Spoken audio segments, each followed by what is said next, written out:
Lepas kaunuhu mutakalliman,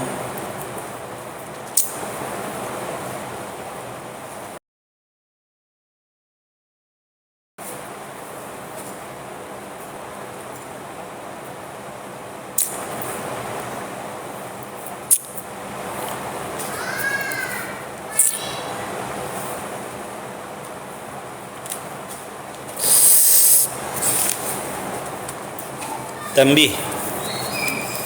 Boleh nak masuk kan? Bismillahirrahmanirrahim.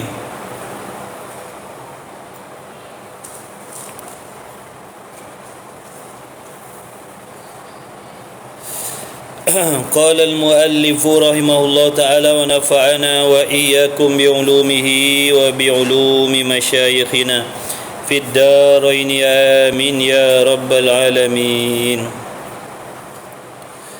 Bismillahirrahmanirrahim. Kata musannif rahimahullah ta'ala, bermula segala sifat yang tersebut itu. Bermula segala sifat yang tersebut itu. Maksud sifat yang tersebut itu 20. Maksud sifat yang tersebut itu 20 itulah. Daripada sifat wujud sampailah kepada kaunuhu ta'ala mutakalliman.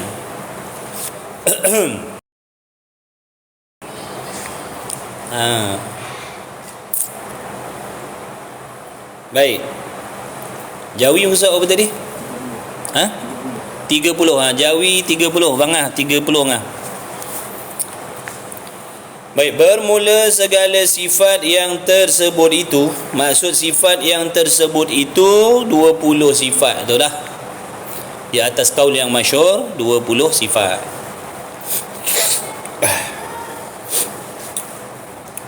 Yang wajib diketahui secara tafsil 20. Jadi dalam 20 sifat yang telah tersebut itu terbahagi ia kepada 4 bahagi. Dalam 20 sifat tu dibahagikan pula ataupun terbahagi kepada 4 bahagian. Jangan lupa 4 bahagian. Faham baik-baik.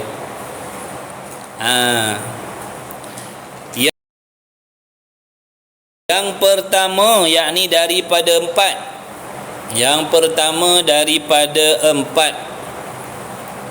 Yang pertama daripada 4 bahagian. Mari ngaji tauhid. Mari ngaji akidah, mari ngaji tauhid. Fardu ain ni ilmu fardu ain ni kawan. Ini bukan ilmu sunat belajar ni. Ini bukan ilmu yang haru-haru belajar ni. Ini ilmu yang wajib belajar. Ijma' ulama wajib belajar ilmu tauhid. Ni siapa tak belajar lagi wajib belajarlah. Kalau tak, dosa, duduk dalam dosa, tak belajar. Lain kita dah alim, lain kita dah beres ilmu tauhid, tu lain. Baik Jadi yang pertama daripada 4 bahagian, daripada 20 sifat tu, yang pertama daripada 4 bahagian dipanggil sifat nafsiyah nama dia. Ingat, hafalkan. Sifat nafsiyah nama dia. Sifat nafsiyah. Sifat apa? Sifat nafsiyah.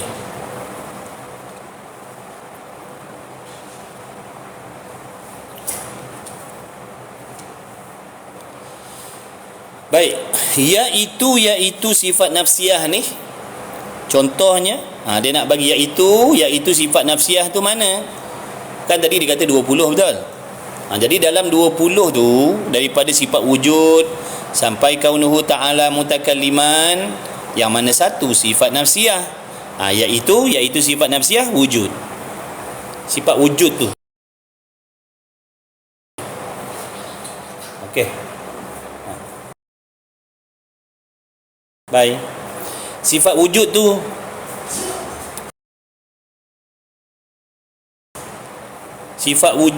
satu tu saja. Sifat wujud tu sahaja yang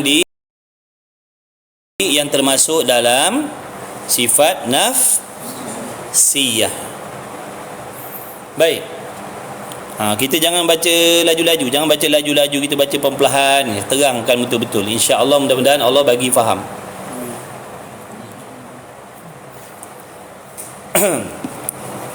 Jadi kalau ditanya nanti, kalau andai kata ada soalan, daripada 20 sifat itu, yang mana satu sifat nafsiyah? Ada berapa sifat nafsiyah? Jawabnya, sifat nafsiyah ada satu sahaja. Mana dia? Sifat wujud. Sifat yang pertama tu. Wujud erti Melayunya apa? Sifat sifat ada. Melayu panggil ada, Arab panggil wujud. Sifat wujud tu maknanya ertinya sifat ada. Jadi bila kita sebut ada rumah, ada kereta, ada duit, ada tu, ada tu sifat. Ada tu sifat lah. Dipanggil sifat nafsiyah. Ada tu sifat ada duit, ada kuih, ada orang, ada apa ikut ada. Kan kita selalu sebut ada kan. Jadi ada tu adalah sifat apa? Nafsiyah. Masya Allah. Apa tu? Sifat nafsiyah ada. Baik, setakat tu faham? Faham setakat tu? Okey. Sekarang ni kenapa dipanggil sifat nafsiyah? Kita kena tahulah alasan dia kenapa duk letak ada tu sifat nafsiyah. Erti nafsiyah ni beres. Sifat nafsiyah tu ertinya sifat yang bangsa zat. Nafsiyah tu maknanya sifat yang dibangsakan kepada diri. Nafsi yang dibangsakan kepada diri. Sifat yang dibangsakan kepada diri zat.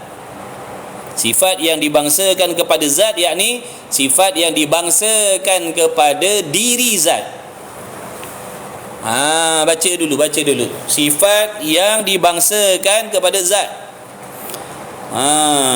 Sifat yang dibangsakan kepada zat. Diri.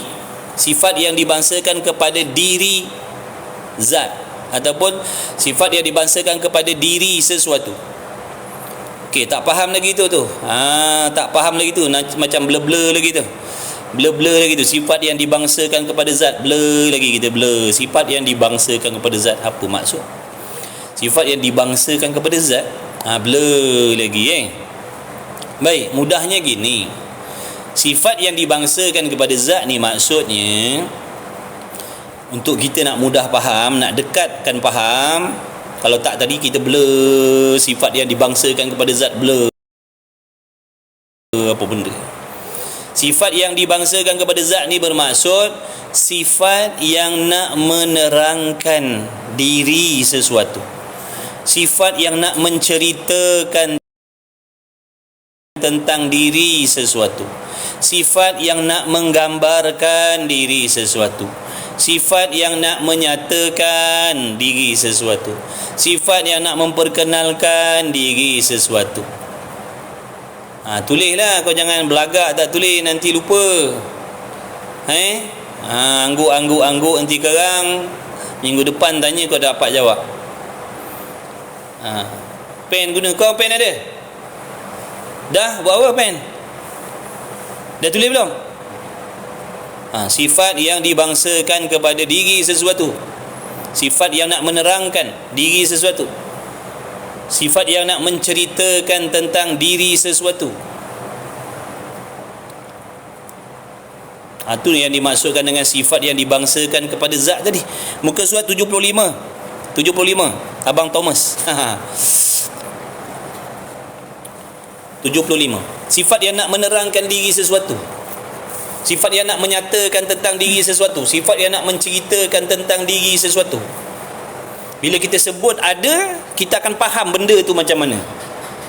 Bila kita sebut ada duit, kita faham duit tu macam mana. Bila kita sebut ada rumah, kita faham rumah tu macam mana diri dia. Bila kita sebut ada durian, kita faham durian tu diri dia macam mana. Bila kita sebut ada durian, kita faham Bila kita tutup mata, contohnya bila sebut ada durian, korang akan faham durian ni bentuknya begini, warnanya begitu, pokoknya begitu. Itu kembali kepada sejauh mana pengetahuan kalian tentang benda tu. Sejauh mana pengetahuan kalian tentang benda tu. Sejauh mana pengetahuan kalian tentang durian tu. Sejauh mana kalian ada ilmu, pengetahuan tentang durian tu.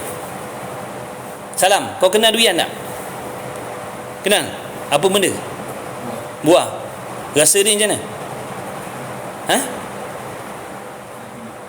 Apa dia? Rasa tak boleh beritahu kan? Rasa tu kita kena rasa kat sini. Tapi kau faham tak rasa dia macam mana?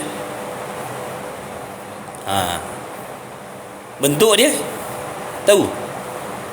Bentuk durian, warna dia, maknanya sejauh mana kau ada ilmu tentang durian tu. Maka bila kau dah ada ilmu, kau dah kenal durian, bila saya sebut dalam bonet kereta saya ada durian, apa yang tergambar dalam fikiran kau? Kau nampak apa? Nampak parang? Nampak parang ke nampak apa? Nampak buah durian lah kan? Bila sebut ada durian, terus tergambar serta merta terbayang, tergambar benda yang namanya durian tadi, bentuknya, warnanya, dengan rasa dia pun sendiri kau faham. Faham tak tu? Kau takkan bertukar dengan buah limau. Kalau saya cakap dalam bonet kereta saya ada durian, yang kau nampak buah limau, itu maknanya kau salah mengenal. Faham tak? Korang salah mengenal. Maklumat tentang durian tadi salah, ataupun kau memang tak kenal pun durian tu. Kau dengar nama aja. Dirinya kau tak tahu macam mana diri durian, sebab kau tak pernah tengok, kau tak pernah rasa, kau tak pernah pegang, kau tak pernah sentuh. Kau hanya dengar durian, tapi tak pernah gambar pun, tak pernah tengok. Faham tak ni? Kau ingat aku cakap main-main ni? Jadi sejauh mana pengenalan kau? Kalau kau kenal durian, bila saya sebut ada durian, kau akan nampak serta merta kefahaman tentang diri durian tu akan ada dalam fikiran dan hati kau. Faham tak ni? Ada durian, terus serta merta, bila sebut ada, masa tu tak nampak lagi. Dalam bonet saya ada, nampak apa tak? Nampak apa tak? Tak nampak lagi, baru sebut sifat dia. Dalam bonet kereta saya ada, nampak? Durian, nampak tak? Serta merta nampak dalam fikiran kita. Bentuknya, rasanya, ada duri warna hijau, ada macam-macam jenis pula dah.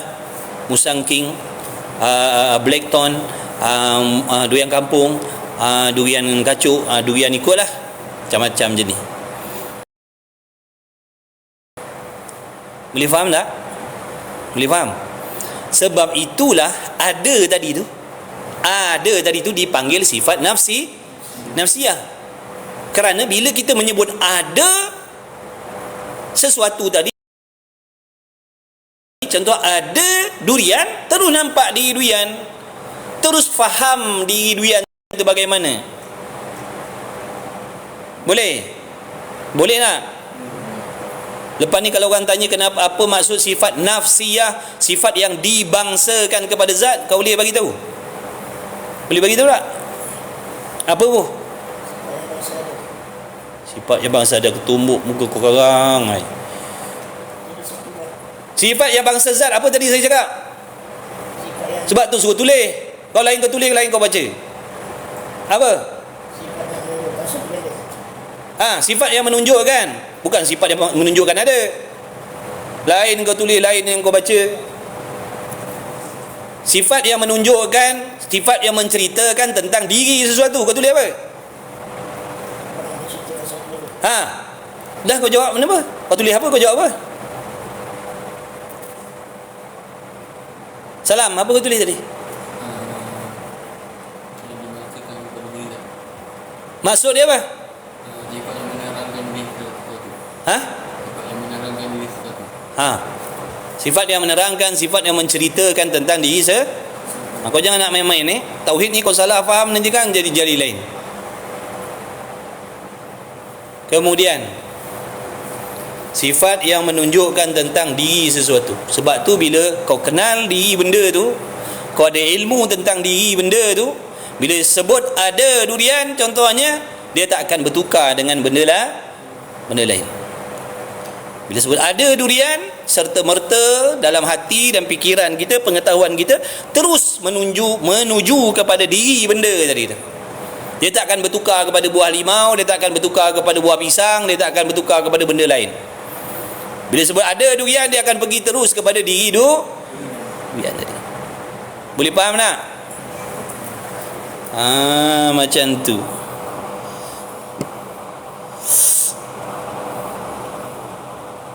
Di durian ada yang bagi buah durian sebiji. Dapat buah durian. Ada singa sebut singa pula, kau ada singa pula kan datang. Singa, kau kenal singa? Ada ilmu tentang singa? Ada. Bentuk dia, rupa dia, bunyi dia, sifat dia, faham? Bila sebut dalam bonet kereta saya ada singa, apa yang terbayang dalam fikiran kau? Kau nampak tak diri singa tu macam mana? Kau faham tak diri dia macam mana? Dia tak akan tukar dengan kucing, faham? Faham Hafiz? Ibn Manab. Siapa nama?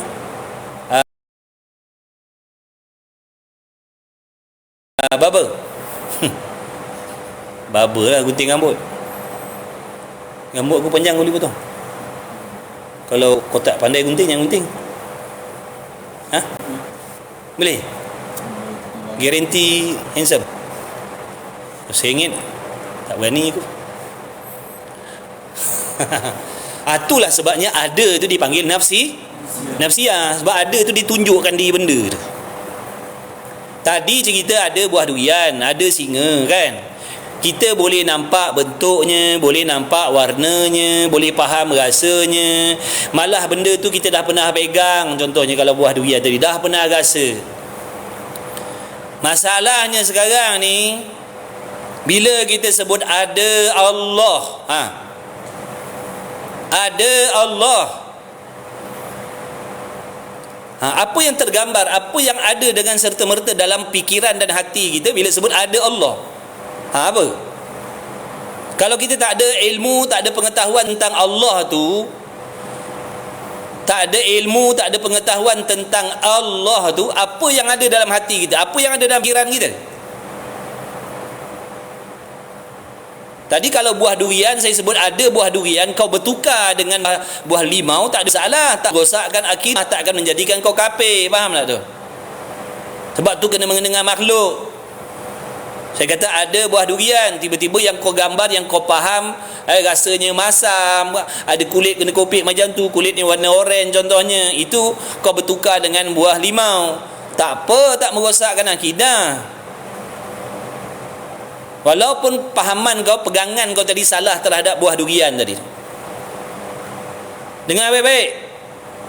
Tapi bila sebut ada Allah, yang ada dalam fikiran kita ni, bila sebut ada Allah yang kamu faham, contohnya bila sebut ada Allah yang kamu pegang, yang kamu faham, dirinya berbentuk, dirinya berwarna, dia bertubuh, dia ada tangan kaki, dia ada tempat, duduknya atas langit, kadang-kadang turun langit pertama, maka rosak akidah korang, faham tak? Faham tak ni? Kerana apa yang kau faham tentang Allah tadi salah. Ilmu, pengetahuan, pengenalan kau tentang Allah tu salah. Yang kau tahu nama saja. Yang kau tahu nama. Sifat bagi Allah kau tak tahu. Sebab itu bila disebut ada Allah, kau faham atas langit. Bila sebut ada Allah, kau faham ada tangan, tapi tangannya tak sama. Dia ada muka, tapi mukanya tak sama. Maka kepahaman kau tentang Allah tadi salah. Faham tak ni?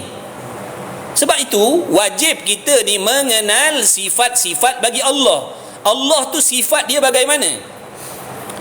Zat Allah tu bagaimana sifat dia? Kalau kita tak ada ilmu, tak ada pengetahuan tentang sifat-sifat Allah tadi, apa yang ada dalam fikiran kita sewaktu kita sebut ada Allah, ataupun kita dengar orang cakap ada Allah, apa yang serta-merta ada dalam fikiran dan hati kita? Sebab itu kalau pengetahuan kita tentang Allah tu salah, kita tak mengenal Allah, tak mengetahui sifat-sifat Allah tu bagaimana, maka di sini bila sebut ada Allah, dah tentu dalam hati dan fikiran kita meletakkan sesuatu yang tidak sepatutnya pada Allah. Yang mana ini boleh merosakkan rosak akidah. Bila sebut ada Allah, yang kau faham, oh yang atas langit sana tu. Waktu kau berdoa, ya Allah, dalam hati kau, oh yang atas langit tu, ya Allah, mana aku sedang menyeru, aku sedang berdoa, aku sedang meminta dengan Tuhan yang duduknya di atas langit sana tu. Betul ke salah macam tu? Nampak tak? Ngajilah tauhid.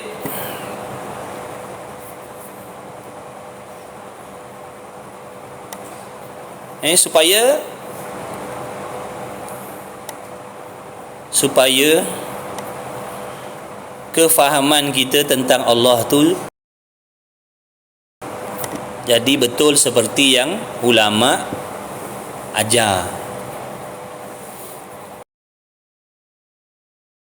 supaya kita tak terikut dengan fahaman-fahaman yang meletakkan sifat-sifat yang tidak selayaknya dengan Allah. Sebab kita selalu sebut ada Allah, ada Allah, ada Allah.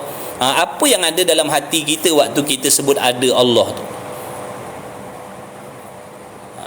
Sebab tu kata ulama, mengenal Allah tu wajib. Mengetahui sifat Allah tu wajib supaya tidak bertukar. Kalau buah durian tadi tukar dengan buah pisang, tak ada masalah, tak mengkafirkan kita. Tapi kalau bila sebut Allah bertukar dengan makhluk, itu merosakkan akidah, merosakkan iman Islam. Faham tak? Jadi jangan kita berasa senang dengan menyebut nama Allah, tapi kita tak tahu Allah tu bagaimana sifat dia. Apa perbezaan zat Allah dengan zat makhluk? Tapi bila disebut ada Allah, maka serta-merta dalam fikiran kita, hati kita, serta-merta bila dengar ada Allah, kita terus faham suatu zat yang tidak menyamai dengan segala sesuatu. Suatu zat yang adanya sedia kala lagi. Tidak ada permulaan bagi adanya zat Allah. Lagi pula zat Allah Ta'ala itu maha suci dari berjirim berjisim. Maha suci zat Allah daripada bahan-bahan unsur-unsur. Maha suci zat Allah daripada menyamai dengan perbuatan makhluk, sifat makhluk. Bila sebut ada Allah, kita faham satu zat yang maha suci dari bertempat berpihak. Bila sebut zat Allah, kita faham satu zat yang maha suci daripada berbentuk, berwarna, beranggota, yang mana zat Allah Ta'ala ini memiliki sekalian sifat kesempurnaan, yang maha suci dari sebarang sifat kekurangan, yang adanya kekal selama-lama, tidak menerima binasa. Bila sebut zat Allah, tahu dah suatu zat yang menjadikan segala-galanya, yang menjadikan kita, yang mengadakan kita, yang menghidupkan kita, yang sedang memperbuat ni, apa yang ada ni semuanya perbuatan Allah. Kewujudan saya ni dijadikan oleh Allah, perkataan saya ni diciptakan oleh Allah, kewujudan kita semua ni hakikatnya dijadikan oleh Allah. Tidak ada sesuatu perkara yang berlaku baik buruk melainkan Allah lah yang kehendak dan Allah lah yang jadikan. Walaupun pada zahirnya nampak makhluk, tapi hakikatnya Allah lah yang menjadikan. Faham tak tu? Faham tak? Tak apa. Tapi sekarang ni faham tak maksud nafsiyah tu tadi apa? Sifat yang dibangsakan kepada zat. Sifat yang menunjukkan zat. Sifat yang nak menerangkan tentang zat tu. Kalau makhluk, makhluk Kalau Allah, Allah lah. Zat Allah tu macam mana? Zat dia tak sama dengan makhluk. Dah bagaimana hakikat zat dia? Hanya dia sahaja yang tahu. Dah bagaimana hakikat zat Allah tu? Begitu tidak, begini tidak. Macam tu tidak, macam ni tidak. Khayalkan macam ni pun tak kena. Khayalkan macam tu pun tak kena. Jawabnya tidak ada yang mengetahui hakikat sebenar-benar zat Allah tu melainkan Allah sendirilah. Habis.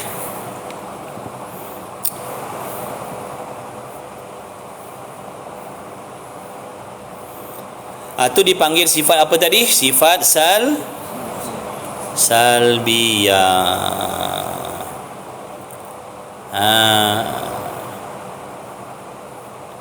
Sifat salbiyah. Habis dah. Tu bahagian yang pertama daripada empat. Yang pertama daripada empat bahagian tu. Yang pertama sifat nafsiyah, iaitu wujud, erti Melayunya ada. Sifat ada tu sifat nafsiyah. Nafsiyah tu bermaksud sifat yang dibangsakan kepada zat. Kita huraikan nak bagi dekat faham. Sifat yang apa? Dibangsakan kepada zat, maksudnya sifat apa? Yang nak menceritakan, nak menerangkan, nak menyatakan, nak menghuraikan, yang nak memperkenalkan tentang diri sesuatu. Kalau makhluk, makhluklah. Bila kita sebut ada durian tadi, kita fahamlah zat durian tu bagaimana bentuknya, begini dan begitu. Bila sebut ada Allah, kita fahamlah zat Allah tu sifatnya begini. Tidak begitu. Itu kembali kepada kefahaman kita tentang ilmu pengetahuan kita tentang zat Allah. Kalau betul pengetahuannya, betul lah. Kalau salah, salah. Kalau betul, selamatlah akidahnya. Kalau salah, rosaklah akidahnya. Rosaklah pegangannya terhadap Allah tu, rosaklah, salahlah pegangannya tentang Allah tu. Bila sebut ada Allah, faham atas langit, salahlah pegangan tu. Itu bukan pegangan kita ahli sunnah wal jamaah. Baik, artinya sifat yang bangsa zat itu kerana apabila disebutkan wujud, yakni ada, bila disebut ada, maka selalulah tu makna serta mertalah. Selalulah dengan makna serta mertalah. Tulislah. Nak suruh tulis baru tulis. Macamlah kau faham sangat.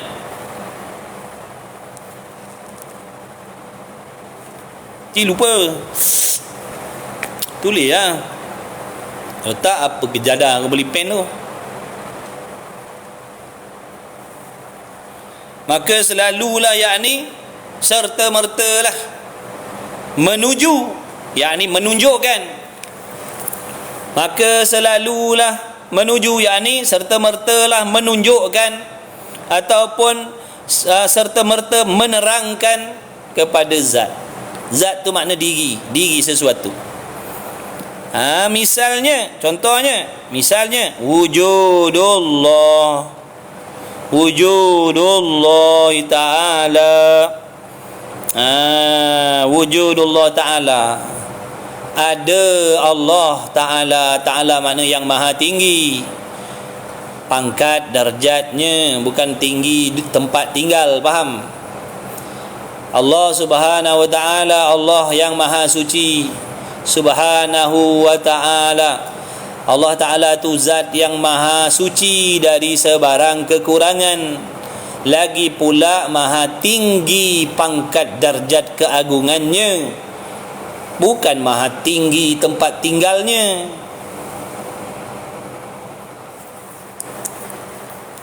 Okey. Hati-hati jangan ngaji benda pelik-pelik. Ulama pesan ulama pesan wajib ngaji sifat 20. Tak payah ngaji pelik-pelik, faham?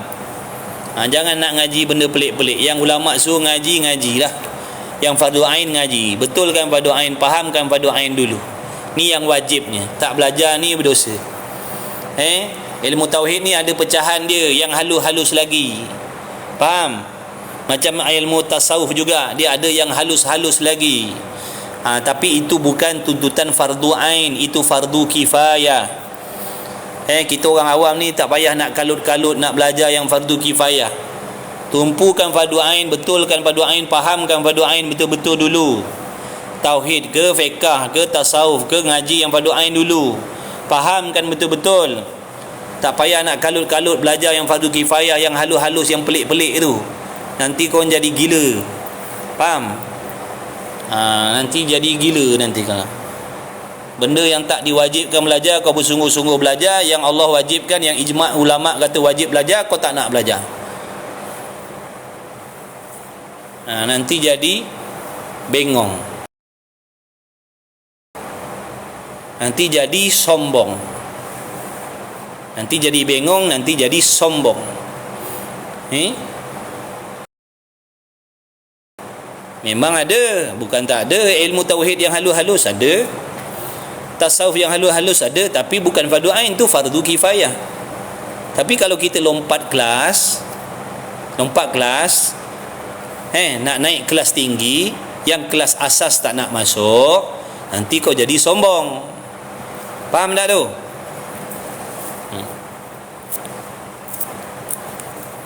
Bukan tak ada, ada. Duduk tadika dulu, duduk pratadika dulu, lepas tu masuk tadika, baru masuk darjah 1, darjah 2. Ni kau tadika, kau tak nak, kau pandang lekeh tadika ni. Apa barang ngaji tadika darjah 1 ni, lompat terus naik universiti. Gila tak kepala otak kau nanti?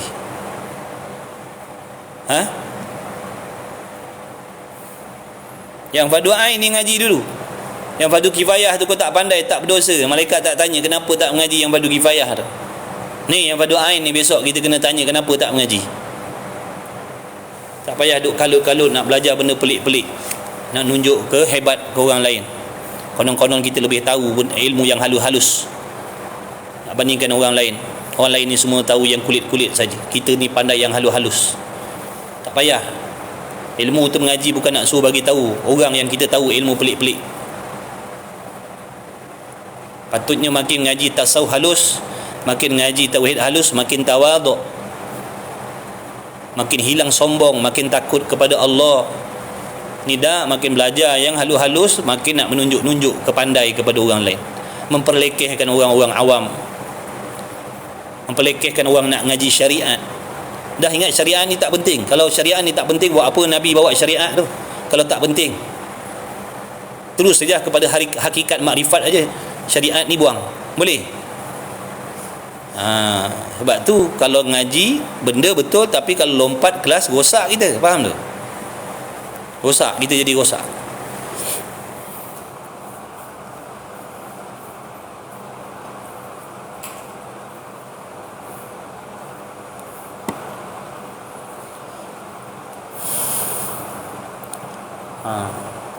Orang nak mengajak ilmu yang pelik-pelik tak payah abaikan. Fardu ain ni belum lepas lagi cakap. Orang nak mengajak belajar ilmu tasawuf yang pelik-pelik, nak ajak ngaji tauhid yang pelik-pelik, cabangan tauhid yang pelik-pelik tu, yang halus-halus tu, fardu kifayah tu kata tak payah. Saya fardu ain pun tak faham lagi. Fardu ain pun saya tak lepas lagi. Sifat makhluk, sifat Tuhan pun saya tak faham lagi. Benda baru, benda qadim pun saya tak pandai nak beza lagi. Tak payah nak ngaji pelik-pelik.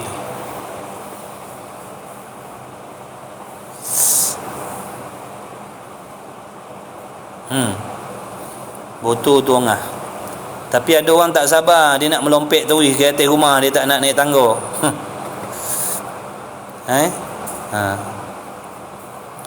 Hati-hati kawan-kawan. Marok nak buku.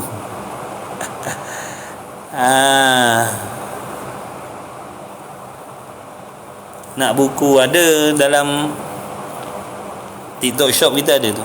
Kalau nak order boleh.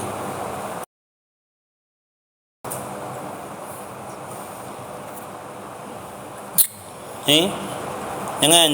Zaman sekarang ni banyak orang ngaji benda pelik-pelik ni. Yang fardu ain tak nak ngaji pelik-pelik.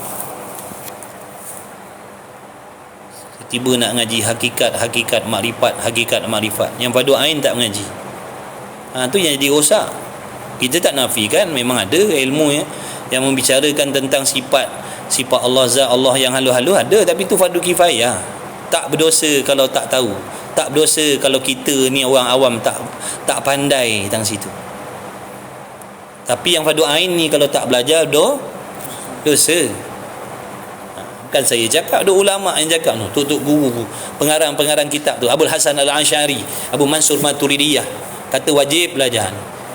Kalau kita kata tak wajib belajar yang ni, belajar yang lain, maknanya kita lebih pandai, lebih terror daripada Abul Hasan Al-Asy'ari, Abu Mansur Maturidiyah lagi. Berapa banyak kitab yang kita karang, berapa puluh tahun kita duk mengaji. Kalau tok guru yang ngaji 30 tahun tu kita persalahkan, kita berapa puluh tahun kita ngaji. Jadi hati-hati sahabat, akhir zaman ni macam-macam benda pelik-pelik. Banyak orang nak ibadat, nak shortcut, nak kenal Allah, nak shortcut, nak dapat redha Allah, nak shortcut.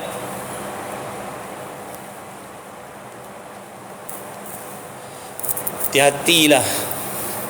Memang nafsu memang suka dengar benda-benda pelik-pelik ni. Orang pandang kita hebat, jangan main tu, dia nampak macam biasa tu tapi ilmu tinggi tu. Kita nak orang cakap kita macam tu. Biar orang nampak kita, tu jangan main tu, nampak dia macam biasa tu. Walaupun tak pakai kopiah, pakai biasa-biasa, tapi tu ilmu, jangan main tu, ilmu dalam tu. Kita nak orang cakap macam tu. Apa guna kalau mengaji nak orang cakap? Kau dapat apa?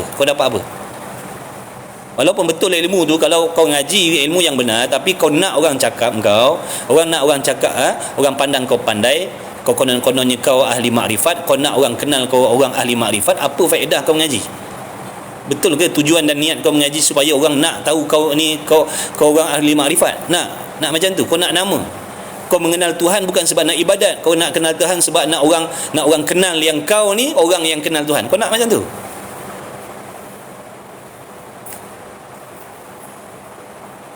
Hati-hatilah supaya orang kagum dengan kita, sebab kita cakap pelik daripada orang, sebab kita boleh cakap benda yang orang tak boleh nak faham, sebab kita boleh cakap benda tinggi-tinggi dalam-dalam. Tu faedah tu, sebab tu kita nak ngaji benda-benda macam tu. Tu pun salah dah. Tu menunjukkan fardu ain pun kita tak lepas.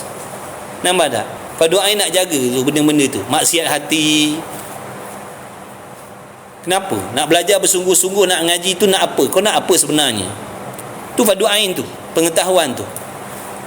Tapi kalau fardu ain kita lompat, sebab tu jadi macam tu, jadi rosak. Belajar ilmu yang tinggi pun bukan jadi baik, jadi rosak.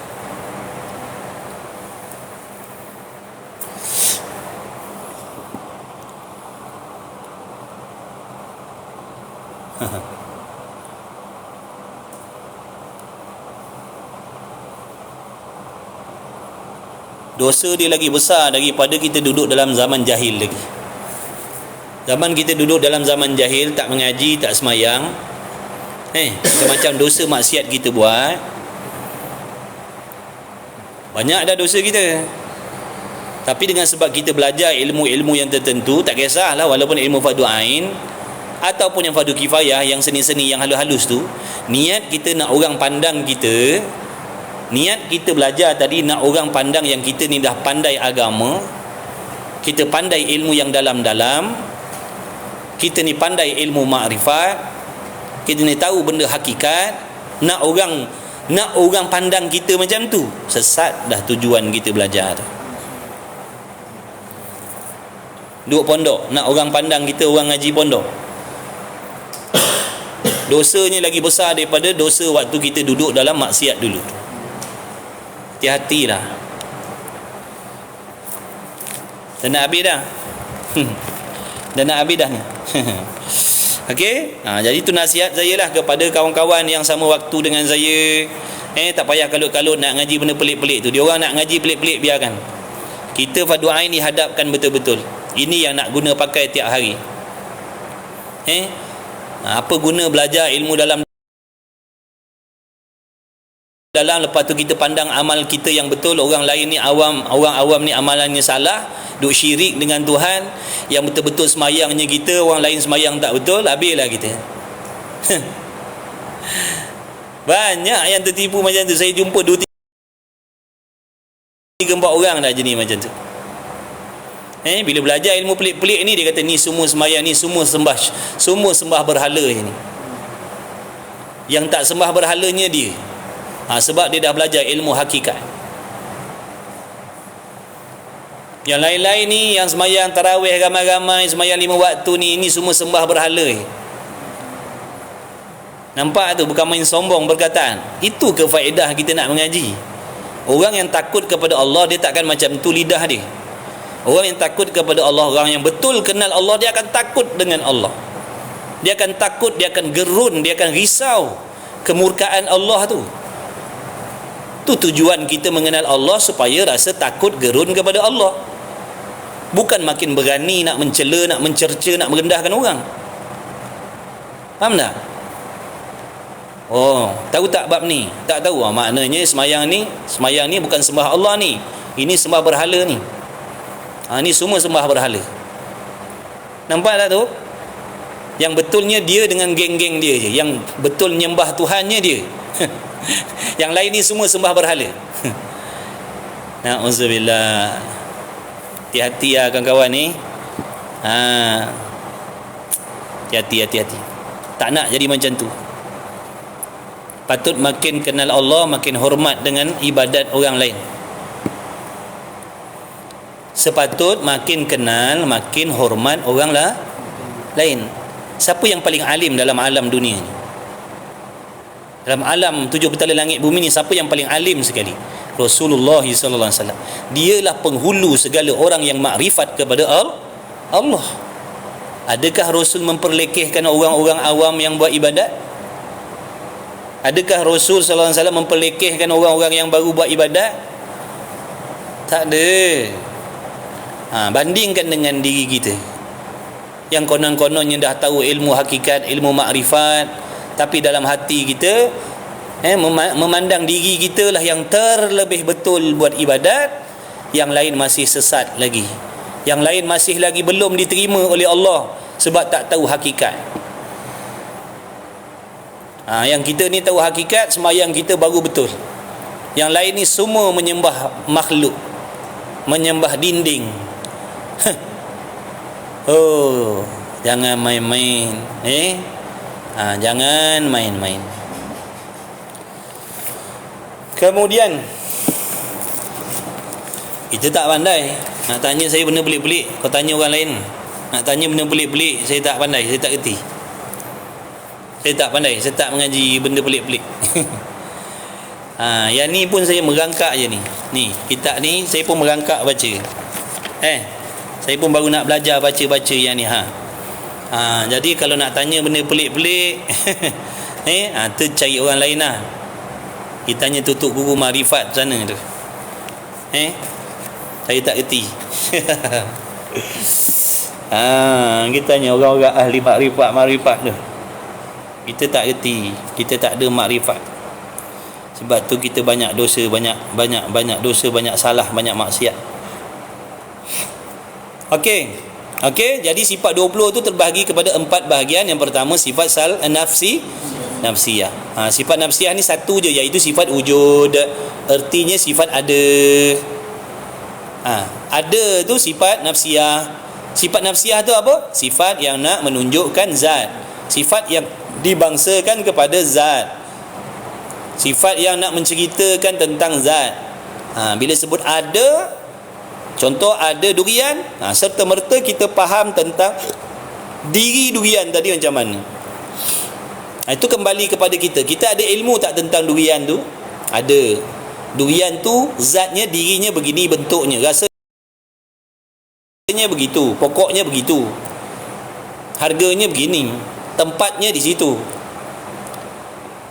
Jadi bila sebut ada Allah, setakat mana dan sejauh mana dan sedalam mana pengetahuan dan pengenalan kita tentang Allah tu. Allah tu nama bagi zat Allah, nama bagi zat. Zat Allah tu apa sifat dia yang ulama ajar kita macam mana dalam kitab tauhid? Zat Allah tu macam mana? Zat Allah ada sedia kala. Zat Allah bukan jirim jisim. Zat Allah tidak bertempat, tidak berpihak. Zat Allah tidak berbentuk, tidak berwarna.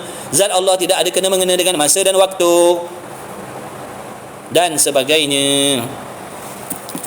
Okey?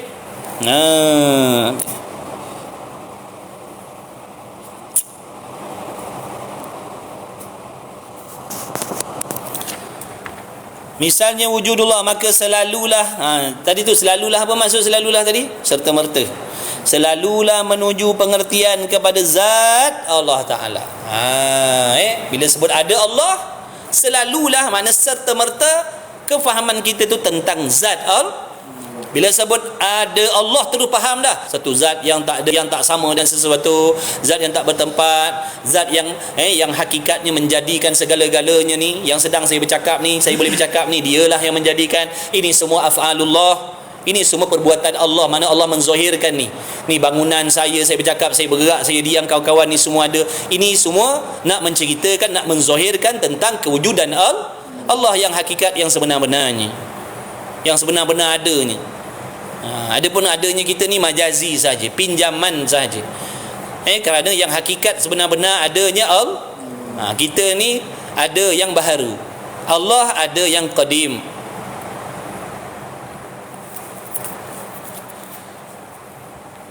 Yang keduanya, wallahu a'lam. Cukup lah. Banyak-banyak. Fahamkan satu, sifat nafsiyah. Sifat nafsiyah. Nanti insya-Allah minggu depan bulan Ramadan kelas macam mana? Ramadan. Nanti kita tanya Ramadan. Tahun lepas Ramadan ada kelas tak? Tak ada. Nanti kita tengok macam mana. Habislah. Tak apa, ngaji perlahan-lahan. Allah tahu kita sedang belajar tauhid. Tauhid ni maknanya nak kena mikir banyak, nak kena banyak mikir. Yang penting kita dah usaha belajar. Belajar, cuba istiqamah, bersungguh-sungguh, ada kitab, ada buat nota. Tak apalah. Allah tahu yang kita baru belajar, dan Allah tahu kita ni mustahil untuk memahami segala benda dalam masa yang singkat. Jangan risau, Dia Maha mengetahui. Yang penting kita usaha, bagikan masa untuk belajar fardu ain. Waktu cari duit, waktu belajar. Waktu semayang. Yang haram jangan sentuh. Kalau tersentuh, taubat kepada Allah cepat-cepat. Itulah tugasan kita. Usaha kita ni tak boleh memberi bekas apa pun, sebab yang kita buat ni pun tak ada bagi bekas apa pun. Hakikat apa yang berlaku, yang jadi, dapat tak dapat, itu semua terpulang kembali kepada kehendak Allah Ta'ala yang dah menentukan segala-galanya sedia kala lagi. Okey, sahabat-sahabat, insya-Allah terima kasih semua. Ngaji sungguh-sungguh, betulkan niat kita, minta Allah jauhkan hati kita daripada penyakit hati, ujub, riak, takabur, sombong. Sebab mengajilah sedalam apa pun, ngajilah fardu ain pun, kalau niat kita dalam hati kita ada masalah, kita takkan dapat apa yang kita nak dengan kita belajar ni. Betulkan maksud kita belajar kenapa. Kita belajar nak mencari redha Allah, kita belajar nak baiki diri kita, nak baiki hati kita, nak beramal dengan yang Allah suruh. Kita belajar kerana nak tahu kelemahan, kesilapan kita, agar dapat kita baiki secepat mungkin. Kalau belajar nak nunjuk pandai, itu salah. Kalau kita belajar supaya orang tahu kita belajar supaya orang tahu kita orang mengaji. Kalau kita belajar supaya orang tahu yang kita ni alim, itu dah sesat dah. Sesat dalam niat kita. Sesat dalam tujuan ibadat. Tujuan ibadat tu dah disesatkan. Ngaji, fiqh, supaya kita tahu pantang larang, syarat, rukun, sah batal ibadat. Tu fiqh, ngaji. Apa yang kita wajib buat, wajib kita kena tahu pantang larang dia. Puasa macam mana, yang membatalkan puasa apa, kena tahu. Niat puasa macam mana, bila waktu nak niat, waktu bila tak boleh nak niat, buat apa batal puasa, buat apa batal pahala puasa. Kita kena tahulah. Barulah kita boleh berpuasa berpandukan ilmu. Barulah kita tak boleh tak berpuasa meniru-niru. Faham tak? Kalau tak, nanti kita puasa tiru. Orang tak makan, kita tak makan. Orang tak minum, kita tak minum. Tapi orang lain dapat kebajikan, kita tak dapat kebajikan. Sebab kita puasa tanpa ilmu. Nabi dah bagi tahu dah, al ilmu imamul amal. Ilmu tu ikutan bagi amal. Apa pun amal mesti kena ada ilmu. Kalau kita beramal tanpa ilmu, amalan yang kita buat tadi walaupun banyak, Allah tak terima sebab salah cara buatnya. Belajarlah fiqh, tauhid. Tadi tauhid ni untuk akidah kita, betulkan pegangan kita terhadap Allah supaya jangan jatuh syirik kepada Allah. Kemudian belajar tasawuf supaya kita boleh cari penyakit-penyakit hati yang halus-halus dalam hati kita ni, yang konon-konon macam tak ada ni, konon-konon hati bersih. Belajar tasawuf supaya Allah tunjukkan apa masalah-masalah hati yang masih ada lagi dalam hati kita ni, yang kita masih simpan. Wajib buang, wajib bersihkan penyakit-penyakit tu. Kerana penyakit-penyakit hati ni akan memberi kesan binasanya, rosaknya amalan zahir kita ni. Ujub, riak, takabur, sum'ah dan macam-macam lagi. Belajar tasawuf lah. Isnin malam Selasa tu yang kita baca kitab Minhajul Abidin tu, ngaji kitab tu. Penawar bagi hati, ngaji kitab tu supaya kita boleh cari masalah hati kita ni, maksiat hati kita ni. Sembahyang, berqiyamul lail sepanjang Ramadan pun kalau dalam ni tak elok, tak ada faedah. Tuntutlah Lailatul Qadar. Tuntutlah Lailatul Qadar tu. Kalau dalam ni tak clear lagi daripada hasad, dengki, dendam, sangka jahat, riak, takabur, takkan dapat apa-apa pun walaupun kita bermalam waktu malam Lailatul Qadar. Jadi kata Imam Ghazali, kita orang awam ni disibukkan dengan ibadat. Kita ni disibukkan dengan ibadat tapi tak fikirkan dosa kita.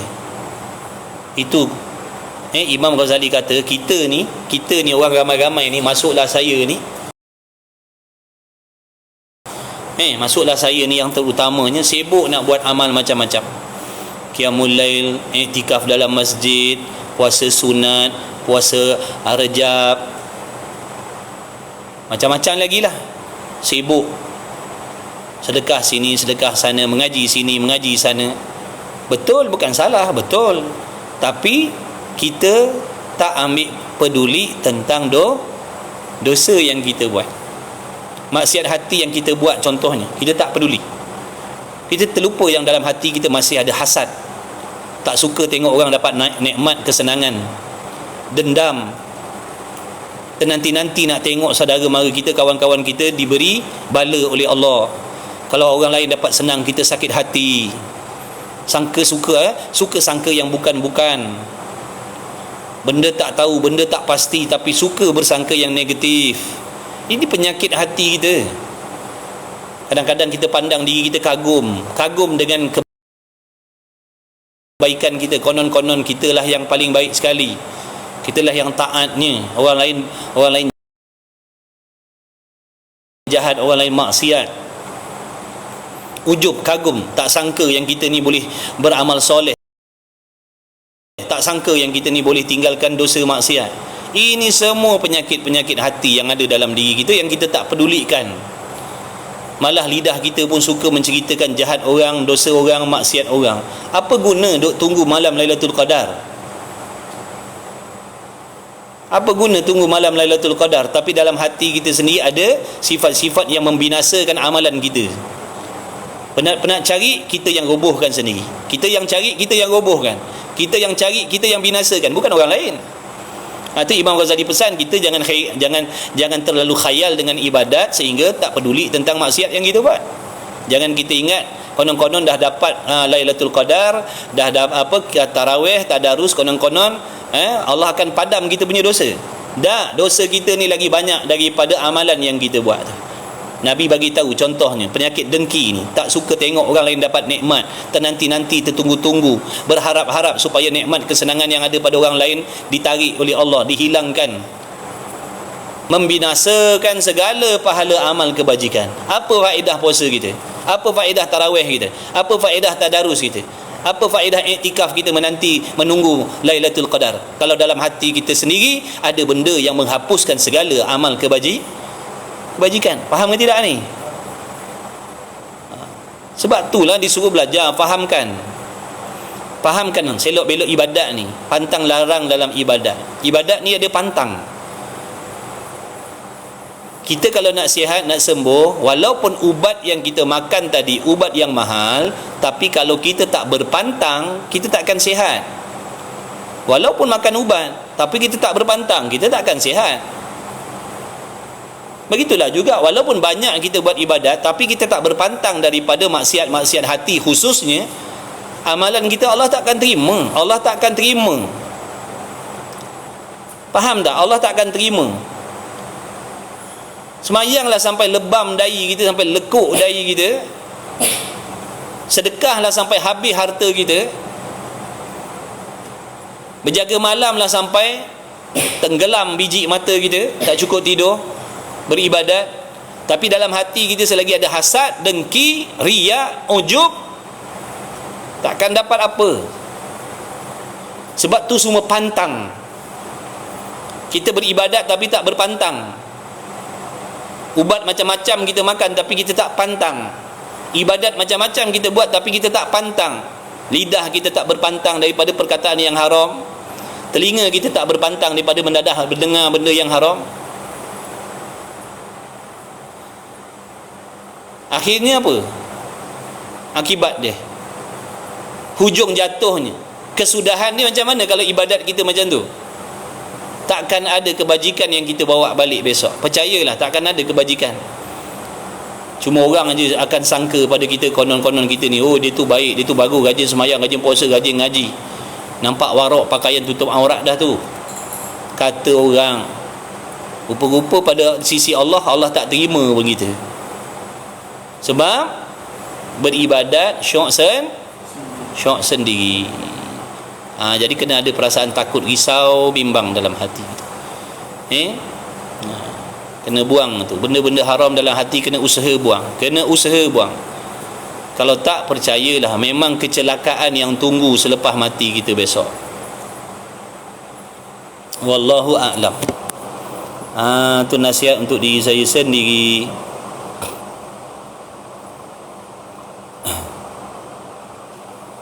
Usaha.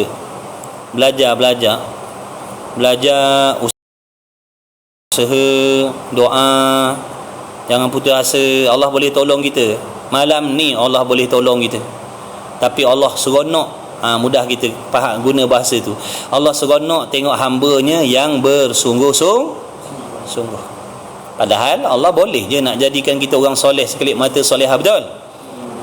Sekelip mata Allah ubah hati kita jadi takut, jadi malu, jadi gerun. Boleh, Allah Maha Kuasa. Tapi Allah seronok tengok hamba yang bermujahadah, hamba yang jatuh bangun, harap pada Allah, tak mengalah. Allah redha sangat dengan hamba yang macam tu, walaupun dia tu ahli maksiat. Dia ahli maksiat tapi dia cuba tinggalkan, dia belajar, dia cuba amalkan, tak mampu, tak boleh, dia cuba lagi, minta tolong lagi dengan Allah. Dia tak putus asa, tak putus harap. Allah redha dengan dia, Allah kasih dengan dia, daripada konon-kononnya kita yang dah semayang ni, dah tutup aurat ni, hati kita berasa selamat dah. Konon-konon selamat dah. Konon-konon Allah terima dah. Konon-konon kita tak berhajat dah dengan pertolongan Allah sebab kita dah buat benda baik. Allah benci kita kalau macam tu. Nampak tak tu? Ada kalanya asbab itu, maksiat itu jadi sebab hamba-Nya tu dikasihi oleh Allah. Ya Allah, jaga baik-baik.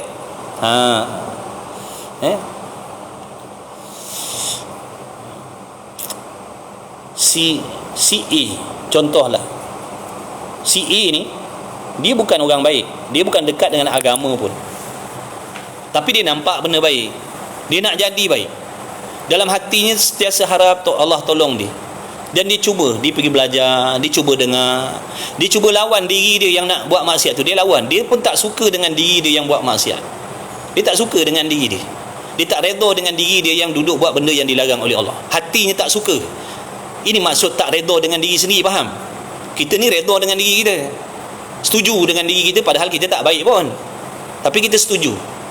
Ada seorang hamba Allah ni, dia bukan orang baik, dia bukan kaki semayang kaki mengaji dah. Ada kala dia semayang, ada kala tak semayang, ataupun dia memang tak semayang langsung, tapi dia ada usaha, dia sedang berusaha. Malam-malam duk mengadu, ya Allah tolonglah, ya Allah tolonglah selamatkan aku daripada kancah dosa maksiat. Aku takut kalau aku mati, seterusnya aku mati macam ni, aku takut ya Allah, tapi aku tak kuasa, tolonglah aku ya Allah, aku dah cuba tapi tak boleh. Aku dah cuba tapi tak mampu, bagilah pertolongan, bagilah bantuan ya Allah, aku nak jadi macam orang-orang tu, aku nak jadi macam orang tu. Dia selalu minta ampun kepada Allah, ya Allah ampunkan aku, maafkan aku di atas dosa dan maksiat aku ni orang yang zalim, aku ni menzalimi diri aku sendiri, aku ni sengaja buat sebab-sebab yang menghumbankan diri aku dalam neraka ya Allah, aku ni hamba yang zalim, tolonglah selamatkan aku. Dia cuba, dia usaha, nampak tak? Tapi pada mata kasar kita ni mata kasar kita ni, nampak dia orang jahat. Pada penilaian kasar kita nampak dia orang jahat, sebab tengok dia tak semayang dengan dedah aurat dia dan sebagainya, kita kata dia orang jahat. Padahal di sisi Allah, dia orang yang Allah kasih, sebab dia tak putus asa dengan Allah, sebab dia sedang berusaha, sebab dia yakin yang Allah akan tolong dia, cuma belum sampai masa lagi. Dia tak berasa dia kuat, dia tak berasa dia hebat, dia tak berasa dia baik. Hamba yang macam tu lebih mulia di sisi Allah bandingkan dengan kita yang mengaji ni berasa baik dengan Allah. Faham tak tu? Tapi dengan syarat bersungguh. Dia dah usaha, dia sedang berusaha maksudnya. Dia usaha. Malam-malam dia doa, malam-malam dia merintih, malam-malam dia menangis dengan dosa-dosa dia. Dia cuba tapi tak kuat. Dia tidak diberi pertolongan oleh Allah lagi, tapi dia cuba. Faham tak? Kemudian dia mengaku, ya Allah lemahnya aku tak mampu nak buat ya Allah semua ni, kalau kau tak tolong aku tak mampu ya Allah, tolonglah. Sebaliknya kita ni yang dah boleh semayang mengaji ni, berasa hebat, berasa konon tak berhajat dah dengan pertolongan Allah. Tak sama macam tadi tu, si maksiat tadi yang sedar dirinya bergantung dengan Allah, dia lebih dikasihi oleh Allah. Tu contoh ahli maksiat yang dikasihi oleh Allah. Kalau kita ni tadi yang dah semayang mengaji pagi petang siang malam ni, kita berasa selamat, berasa aman damai, kita ni dalam kebencian Allah. Kita dalam kebencian Allah kalau hati kita macam tu. Lepas tu mandang hina pula orang-orang yang pada zahirnya nampak macam jahat, kita terus nak bersangka jahat. Hati-hati. Faham tak? Usaha belajar. Yang penting usaha, insya-Allah. Siapa belajar niat yang betul, usaha, tak putus asa, dia akan selamat. Allah akan selamatkan dia, jangan risau. Allah pasti selamatkan dia. Tapi tadi saya ulang balik, Allah sangat redha tengok hamba-Nya yang tidak berputus asa.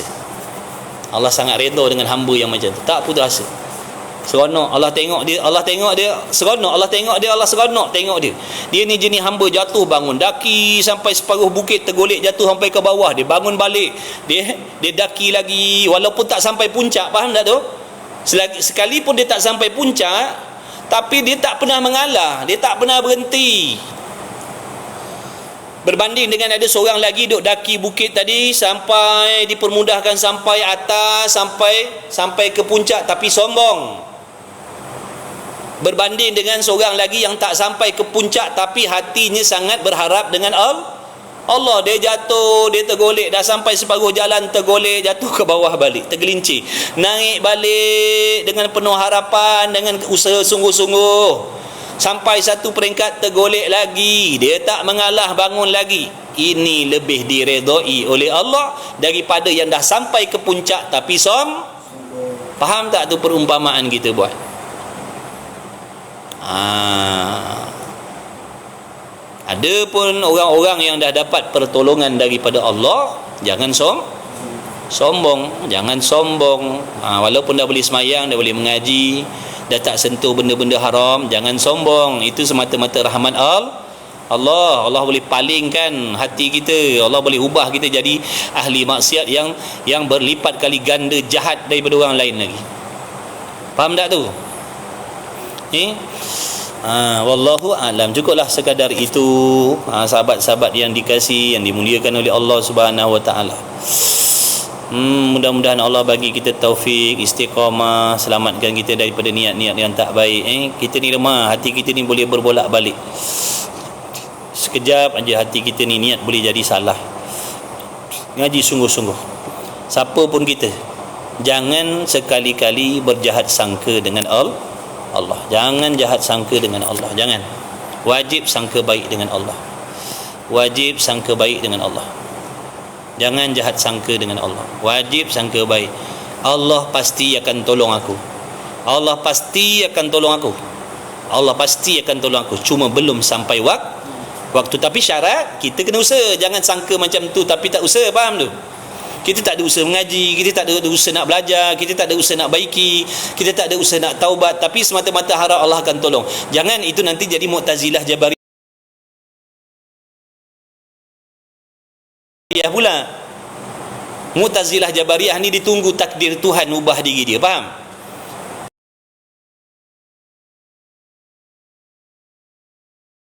Saya bergelumang dengan dosa maksiat. Saya bergelumang dengan dosa maksiat. Saya hanya harap Allah akan ubah diri saya tanpa saya usaha membuat sebab-sebab. Faham tak tu? Saya kata Allah akan tolong aku, Allah akan selamatkan aku, satu masa Allah akan ubah aku jadi baik. Tapi saya tak ada usaha. Saya tak ada usaha. Allah suruh apa? Usaha belajar. Betul? Allah suruh kita, suruh kita usaha belajar. Allah suruh usaha kita beramal. Tapi saya tak buat, saya tak belajar dan saya tak usaha nak beramal pun. Saya cuma harap Allah akan tolong saya. Satu masa Allah pasti akan tolong saya. Saya ni orang yang berakidah Mu'tazilah Jabariyah nama dia. Orang yang semata-mata berserah kepada takdir tanpa melakukan sebab. Faham tak tu? Kita ahli sunnah wal jamaah. Kita disuruh berusaha membuat sesuatu. Yang Allah suruh usaha buat, yang Allah larang usaha tinggalkan.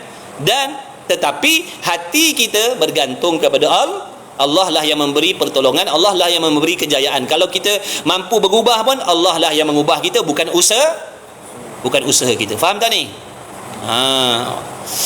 Habis. Bismillahirrahmanirrahim. Alhamdulillahirabbil alamin. Wassalatu wassalamu ala Rasulillah wa ala alihi. Allahumma rabbana anfa'na bima 'allamtana rabbana 'allimna alladhi ma yanfa'una rabbana faqih ahlana wa qarabati lana fi dinina wa ahli qudri unsa wa dzakara wa sallallahu ala sayyidina Muhammad wa ala alihi wa sahbihi wa baraka wa sallam. Alhamdulillahirabbil alamin. Taqabbalallahu minkum. Makan, pergi makan. Ada nak makan lagi? Ada makanan? Ada makanan? Apa? Taufa? Apa benda tu?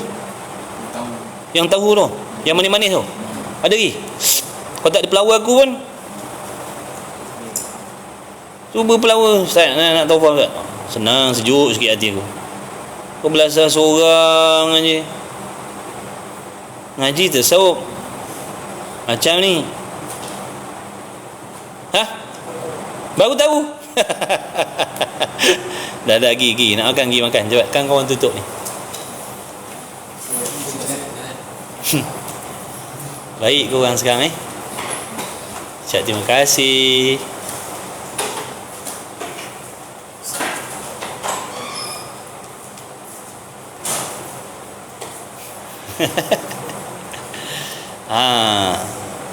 Itulah dia orang ni. Mana dia? Buatlah sikit. Kau mentang-mentang aku kata tak payah. Bertuah punya budak ni. Tengok dia orang ni, bakar darah dia orang ni.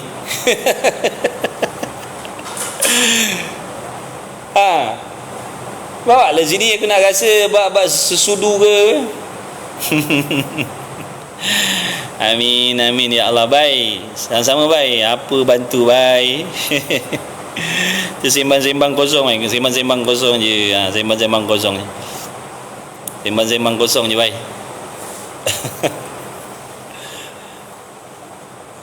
Besok pagi insya-Allah. Besok pagi ada kelas kot. Mudah-mudahan lah besok pukul 9.30 pagi kelas duha insya-Allah. Marok, masih Marok. Mana Marok? Kawan saya Marok.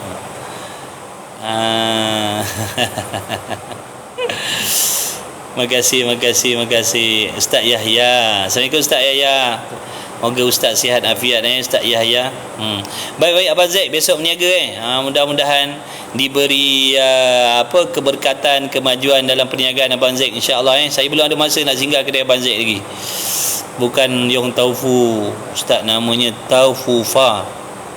Oh, Taufufa. Saya pun tak tahulah Taufufa ni apa. Mana dia? Lama now. Aduh. Sihat Ustaz Yahya. Kawan-kawan boleh follow Ustaz Yahya ni. Ni babo kita ni Ustaz Yahya boleh follow. Kalau Ustaz Yahya ada buat live kelas boleh follow. Saya sarankan kawan-kawan ni Ustaz Yahya Muhammad ni ustaz saya dulu waktu saya ngaji pondok dulu ni. Ustaz Yahya ni ustaz saya tapi saya tak adalah mengaji banyak sangat. Saya ponteng selalu Ustaz Yahya. Babo. Boleh follow Ustaz Yahya insya-Allah. Alhamdulillah Ustaz, setakat ni macam nilah Ustaz. Alhamdulillah ala kulli halin. Alhamdulillah lah. Ustaz sihat mudah-mudahan sihat. Ustaz, keluarga, anak-anak semua sihat Ustaz Allah melancarkan urusan dakwah Ustaz mudah-mudahan. Amin ya rabbal alamin. Murahkan rezeki, diberi kesihatan, keafiatan. Mana? Atau ada. Ni apa? Ni air cincau. Air cincau pun ada. Ini barulah ngaji tasawuf. Ni kau tasawuf kau kaup seorang je, kau cerita dengan aku Taufufa lah, ayam goreng lah. Kau ingat aku tak ada nafsu nak makan ke? Kau ingat aku apa? Itulah tu Abang Azri. Dia ni dah menikmati menu bazar Ramadan Masya Allah. Nak tunjuk tak tergamak kan kawan-kawan ni. Ni dah pukul 12. Mana korang nak cari benda-benda ni? Itulah ajak duk pondok tak mau. Pondok ni macam-macam makan. Ya Allah, hai. Ada banyak ke benda ni? Banyak. Ada banyak. Kau bagi aku satu je. Nak bagi satu lagi. Oh, ada nak bagi satu lagi. Tak cukup tangan. Oh, tak cukup tangan. Ada 4 tangan? Ada luang? Satu cawan pegang tangan. Dia orang ni macam-macam hal lah budak-budak ni. Hey. Okey. Jangan tengok aku nak makan kan, malu aku nak suap. Ni. Siapa namanya? Ada berapa tu? Ada berapa? 5 Ni jap. Satu hantar makan. Hantar makan.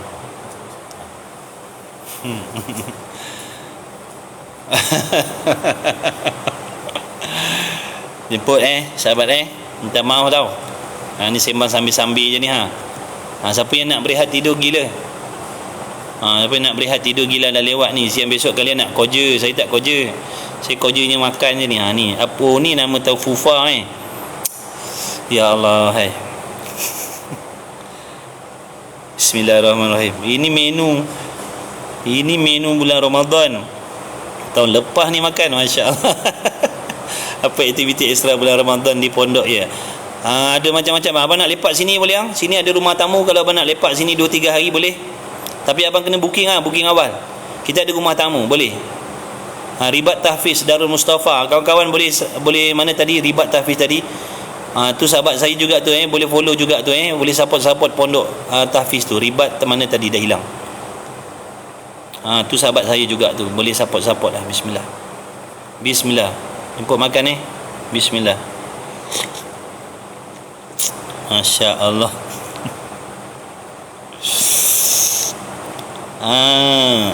Bismillah, jemput makan semua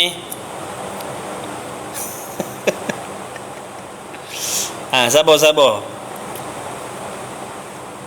Oh, ni kata Taufufa ni.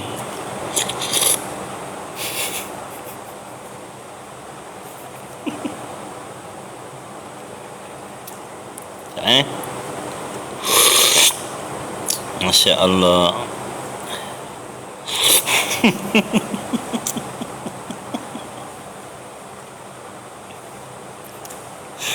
Saja menyakat Azman. Masya Allah.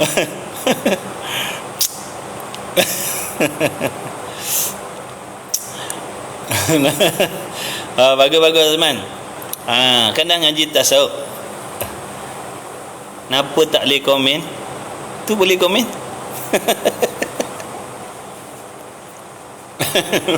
Kenapa tak boleh komen? Tu boleh komen. Kenapa tak boleh komen? Tu boleh komen. Okey sahabat insya-Allah aktiviti Ramadan macam biasa bang, tarawih. Tapi tarawih kat pondok ni dia lewat sikit lah. Tarawih kat pondok mula 9.30. 9.30 baru mula tarawih kat pondok. Siang macam biasalah puasa. Malam ada tadarus.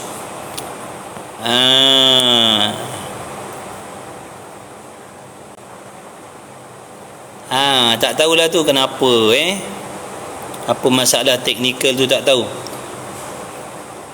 Bismillahirrahmanirrahim. Jemput minum jemput minum. Ni menunya apa ni? Air cincau. Bismillahirrahmanirrahim.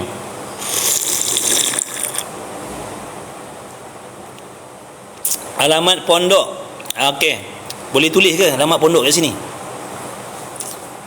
Takut boleh ke? Boleh tulis alamat, boleh bagi tahu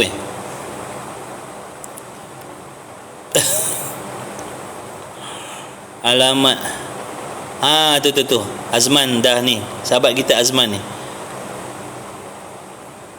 Tak ada beg kuning boleh ikut.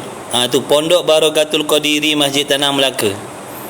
Sampai Masjid Tanah tanya Pondok Barakatul Qadiri. Kampung Solok Duku. Sampai Solok Duku tanya Pondok Ustaz Razali pun boleh. Sampai Solok Duku tanya Pondok Ustaz Razali. Saya ni duduk di Pondok Ustaz Razali, bukan pondok saya. Saya duduk menumpang sini. Saya duduk khidmat sini. Saya duduk khidmat kat sini. Saya duduk khidmat sini. Bukan pondok saya pun, tapi saya pondok khidmat kat sini. Tok Guru pun dah amanahkan jangan pergi tempat lain. Tok Guru pun dah amanahkan jangan pergi tempat lain, jangan tinggalkan pondok ni sampai bila-bila. Itu amanah dia. Jadi saya insya-Allah niat saya akan di sinilah selama-lamanya insya-Allah sampai akhir hayat insya-Allah. Boleh kalau ada nak datang boleh. Tapi info nanti saya tanya AJK ada kosong ke tidak bilik tamu. Kalau nak berasa duduk pondok bulan Ramadan ni sehari dua boleh. Tapi bagi tahu awal-awal lah.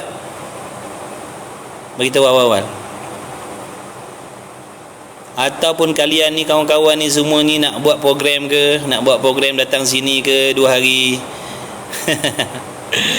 Boleh insya-Allah. Azman ke daripada Singapura nak datang sini, Encik Hamsani terima kasih. Azman nak datang sini ke daripada Singapura, nak jalan-jalan, nak rasa puasa kat Melaka, boleh Azman. Tapi Azman jaga mak kan, nanti kan mak tak ada orang jaga pula.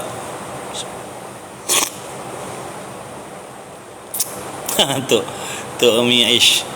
Boleh buat rombongan. Buat rombongan boleh.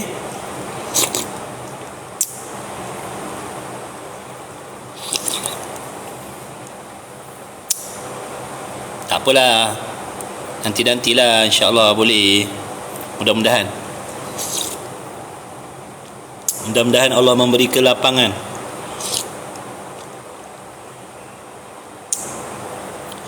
Siapa yang nak merasa duduk pondok, maiklah sini. Tak ada bayar apa pun. Tu rumah 10 malam terakhir pun boleh. Bahazri, maiklah datang dulu. Boleh.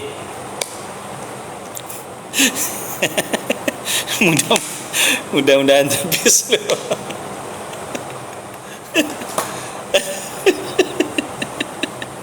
Masya Allah, kau Azman. Aduh ya Azman. Boleh rancang nak buat rombongan bila-bila. Bila-bila nak datang sini. Nak jalan-jalan, nak merasa duduk pondok sehari dua, nak tahu aktiviti pondok. Dah tua-tua nak masuk pondok belajar, boleh? Bismillahirrahmanirrahim. Boleh.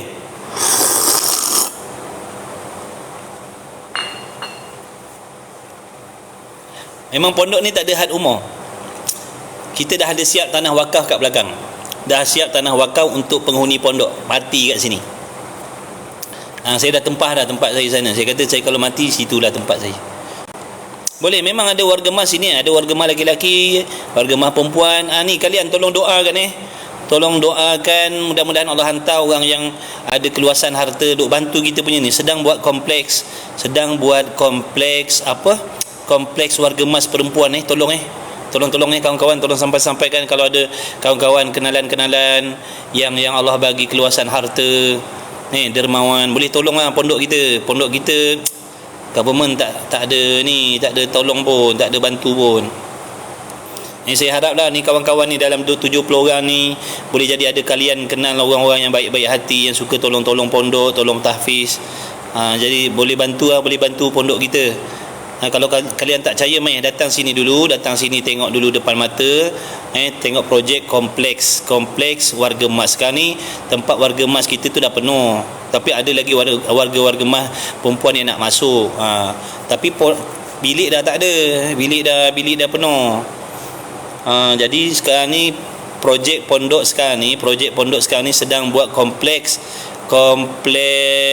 warga mas. Kompleks warga mas 2 tingkat. Harga apa dia punya perbelanjaan ni 1.4 juta.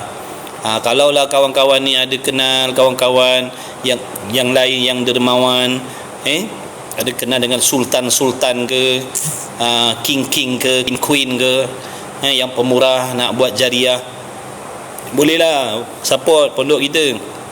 Government tak ada support daripada dulu lagi, tak ada. Government tak ada support. Ni pondok persendirian, tapi kita daftar dengan kerajaan negeri Melaka, daftar dengan Jabatan Agama Islam Melaka. Pali, kau banyak duit Pali, buat apa tidur dalam duit kau Pali? Jadi tolonglah war-warkan kawan-kawan.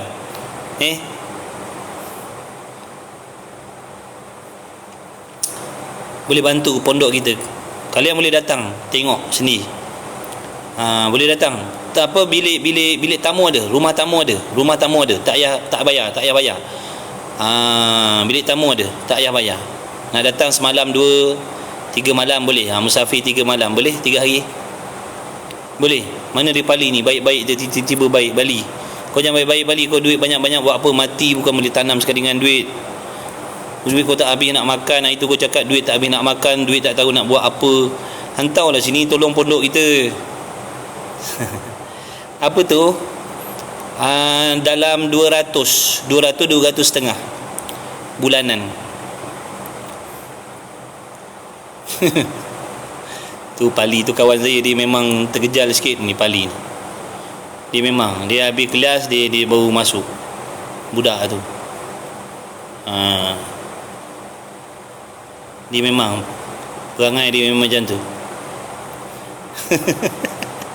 Pilih kawan saya tu, kawan motor.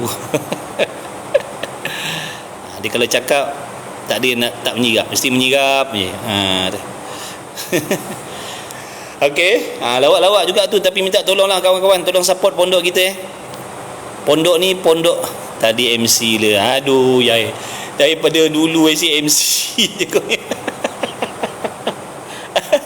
Aduh ya. MC je kau ni. Pali, tolonglah cakap dengan datuk-datuk, datin-datin, Tan Sri, kau kawan dengan Tan Sri ramai. Tak boleh bagi sini Kak Ji. Tak boleh bagi kat sini, nanti saya kena ban. Kalau nak boleh DM saya, nanti boleh wasabi saya, nanti saya bagi nombor akaun pondok. Nombor akaun pondok. Kat sini tak boleh, nanti kena ban. Nanti kena violation, tak boleh. dalam ni kan, dalam komen, kalau ada kalian nak masuk live, dalam live tak boleh bagi nombor telefon, nombor kad pengenalan, nombor akaun. Tak boleh, nanti kena ban. Kalau skin boost apa benda tu? Tak faham. Skin bolis. Tak faham, minta maaf, tak faham. Siapa nak tahu tentang pondok boleh DM saya. Tapi saya nak minta lah support kawan. Nanti saya bagi nombor akaun pondok. Nama dia Pertubuhan Kebajikan Barokatul Qadiri. Pertubuhan Kebajikan Pondok Barokatul Qadiri. Boleh datang sini. Ramadan nak datang jalan boleh. Datang sehari buka puasa sini, lepas buka puasa baliklah. Boleh, tak ada masalah. Boleh, tak ada masalah. Sekadar keikhlasan hati kalian. Kalau kalian nak tolong pembangunan kompleks tu dengan barang-barang pun boleh. Kukulah kalian ni ada contohnya lah, kalau kalian ni ada buka apa namanya tu, apa nama tempat jual-jual barang ni nak derma besi ke, nak derma bata ke, nak derma simen ke, boleh, tak ada masalah. Boleh. Nak derma pekerja ke, nak hantar pekerja ke, hardware betul. Saya tak pandai lah hardware ni. Nak hantar pekerja ke, kok kalian ada pekerja ramai, nak hantar 10-20 orang, tolong sini setengah bulan. Contohlah, kami terima apa saja bentuk bantuan, insya-Allah. Ini paling tidak kalian tolonglah doakan pembangunan pondok ni berjalan lancar. Pembangunan pondok ni berjalan lancar, sebab government daripada dulu memang tak ada support. Kita pandai-pandailah. Pandai-pandai. Ustaz-ustaz kat sini pun tak ada gaji. Ada 10 orang. Ustaz-ustaz dekat sini tak ada gaji pun. Kita orang mengajar kat sini tak ada gaji. Kita orang mengajar kat sini tak ada gaji. Jadi pandai-pandailah buat kerja sambilan. Kalau ada pun sagu hati daripada tuan guru, sagu hati kepada ustaz-ustaz yang duduk mengajar kat sini. Kami tak ada gaji, tak ada allowance. Tak sama macam tahfiz, tak sama macam sekolah agama, dia orang ada gaji, dia orang ada allowance tetap. Kami tak ada. InsyaAllah ustaz ribat tahfiz. Doa-doakan ustaz pondok kita ni, pondok Ustaz Zali, pondok Barokatul Qadiri ni, Allah Ta'ala hantar orang-orang pemurah-pemurah boleh support kompleks. Nak buat kompleks, sedang buat kompleks warga emas perempuan. Kompleks warga emas perempuan sedang buat. Sekarang ni sedang buat tembok daripada batu bukit batu gunung sekarang ni fasa 1. Boleh kalian nak datang sini, boleh. Andai katalah pondok kita kat Melaka, Masjid Tanah. Kalau kalian kebetulan nak datang Melaka ke, berjalan Melaka ke, nak datang singgah sekejap, boleh bagi tahu roja-roja awal lah. Sebab saya selalu keluar kawasan. Luar kawasan.